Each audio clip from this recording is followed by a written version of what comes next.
my new test jig.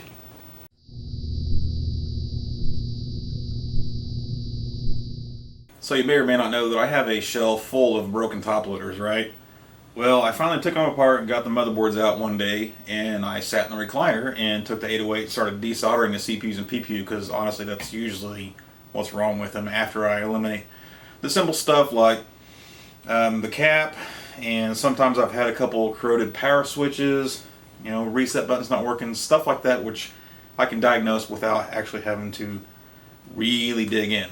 So what I'm doing now is I'm just going through these stacks of broken top loaders. Of course, the CPU and PPU are already loose, and all I'm doing is putting them into this front loader board that I have put together.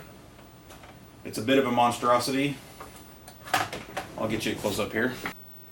There you go. And basically, I got kind of tired of using my top loader test board, because it seems like I was always really having to fight to get the pins into these SIP sockets.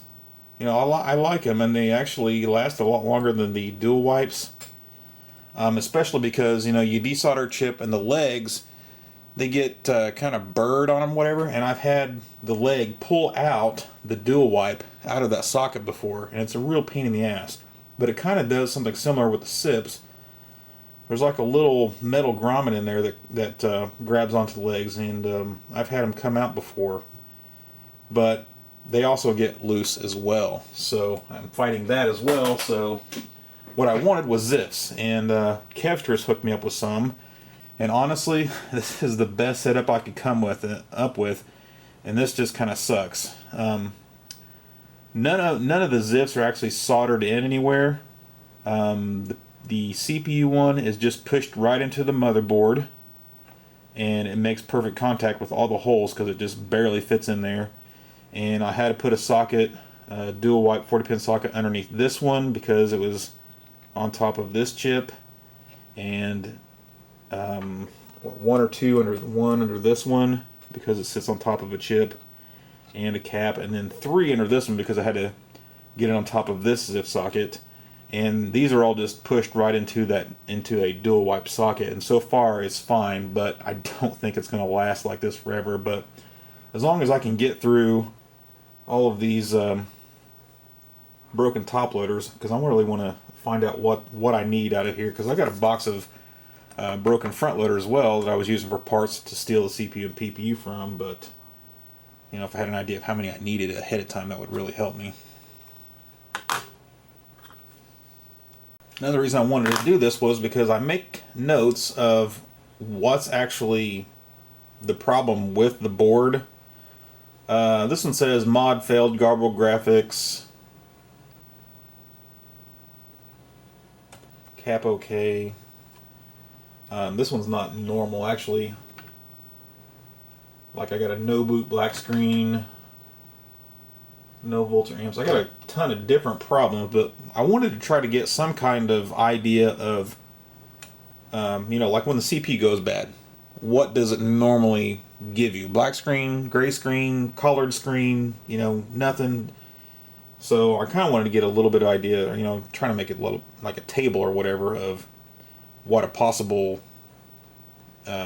symptom happens with a possible chip. And I think I'm going to get very heavy on bad CPUs. That seems to be extremely common. But I've already had a couple bad PPUs as well. Yeah, the Ziffs are definitely making this a lot less time consuming. Swap the chips in and out. And another thing I forgot to mention was the SRAM Ziffs will also accommodate these 0.3 inch. So I can test either one in the front loader board, so that eliminates that problem too, which I really like that. Okay, I'll get this one on camera. I got no audio or video through AV mod or RF. Power checks, cap checks, and the clock circuit checks. Throw a PPU in there first.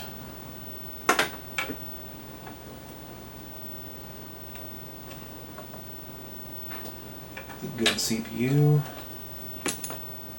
and nothing.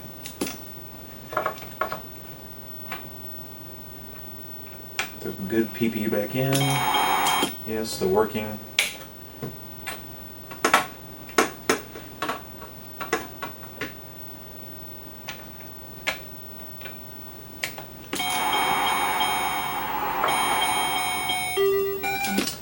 And the CPU was good and the PPU was bad. I like to mark them just so I can be damn sure I don't get that mixed up later. But that's how easy it's going. This is kind of becoming the annoying thing. Both CPU and PPU are checking out good, and then I've got a note under here that says it's gray screening out. You know, and you see shit like that where the RF modulator is just ridiculously rusty. You can see that or not. I hope a lot of the problems I don't find is corroded traces, because that would...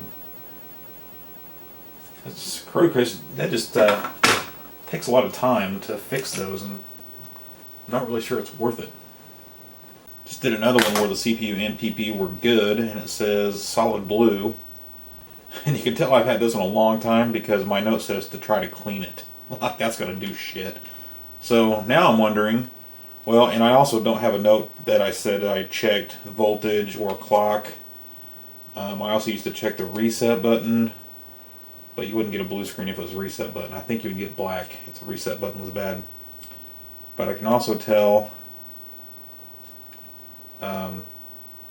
something I want to try is to see if the RF modulator box is bad and do that thing where I jump over the composite mod to pin 21 on this chip to see if I get video output. In fact, I could probably just touch a composite cord like this one right over to what, the top side of R3 or bottom side of R3, I can't remember. One of those, I believe, would give me a composite video signal. I can also touch it straight to pin 21, but it's super dark. But if I remember right, that was that was a little trick that I used to do. I haven't had to do that in a long time, but I'm definitely putting these in a separate stack because CPU and PPU good. Could be RAM chips or RF modulator, and that's one good way to test it and see. Well, I can definitely tell you one of my biggest problems is the lack of a note, because if you can see, they've been on there so long and they weren't clean to begin with. They got dirty and they just don't stick. And I remember losing a couple when I was just desoldering, so over the years I just misplaced the notes, or I just never put one on there. Okay, there you go. There's something bad here. Put in a good CPU. Okay, so this says gray screen, but I got a purple screen, so I may have more bad chips, but PPU is good. And CPU is bad.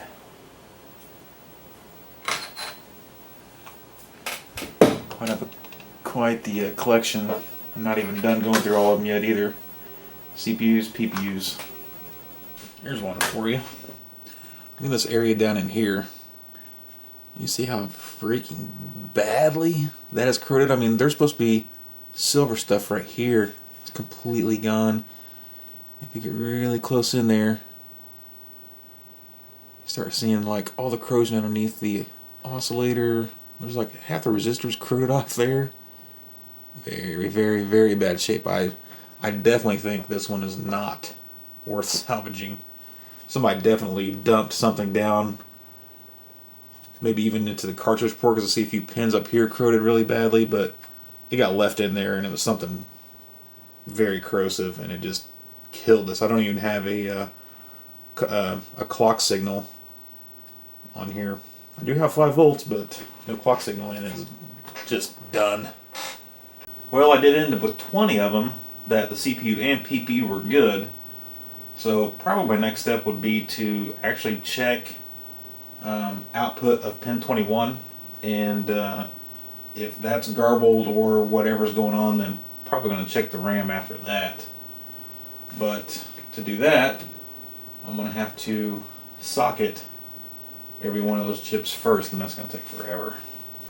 You ever seen anybody drag solder a dip chip?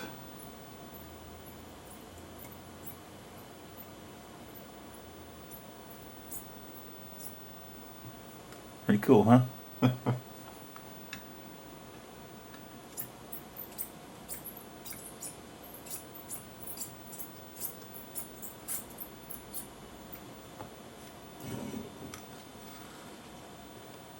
Really need some larger diameter solder to make this a little easier.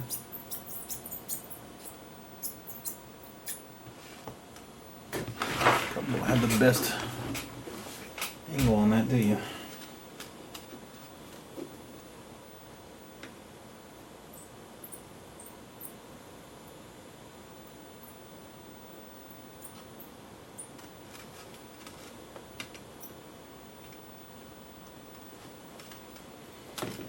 And I only really thought about doing this because I was looking for a solder feed system.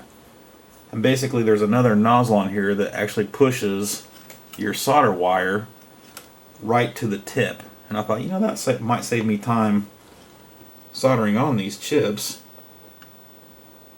Missed one. And then I thought, you know what, how much time is it really going to save me? Probably not that much. And then somehow or other I was looking at JBC tips, and I found one that is made for drag soldering dips like this. And it just kind of looks like two forks, and then there's a giant well part way up on the forks for holding solder.